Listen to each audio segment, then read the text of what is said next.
समर्थ रामदास स्वामींनी सांगितलेल्या तमोगुण लक्षणे या मालिकेतील आज आपण भाग 8 पाहणार आहोत.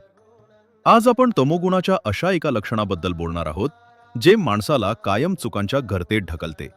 ते म्हणजे अविचार. समर्थ म्हणतात की तमोगुणी माणूस कोणतेही काम करताना विचार करत नाही. त्याला भविष्यातील परिणामांची पर्वा नसते.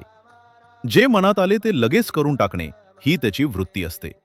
अशा अविचाराने केलेली कामे केवळ स्वतःचेच नाही तर इतरांचेही नुकसान करतात. बुद्धी असूनही तिचा योग्य वापर न करणे हे तमोगुणाचे मोठे लक्षण आहे.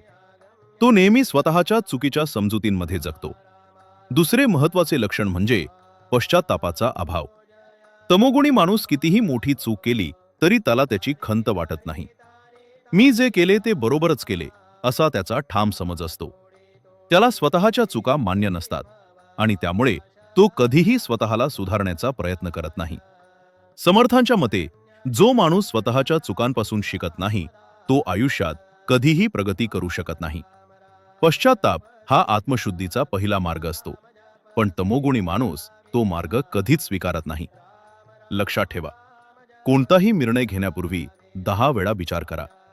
एकदा केलेली चूक परत सुधारता येते, पण चुकीचा विचार आणि पश्चात्तापाचा अभाव तुम्हाला कायम अंधारात ठेवेल. विवेकबुद्धीचा वापर करणे हाच तमोगुणावर विजय मिळवण्याचा मार्ग आहे. समर्थांचे हे डोळे उघडणारे विचार समाजापर्यंत पोहोचवण्यासाठी हा व्हिडिओ नक्की शेअर करा. जय जय रघुवीर समर्थ. जय श्रीराम.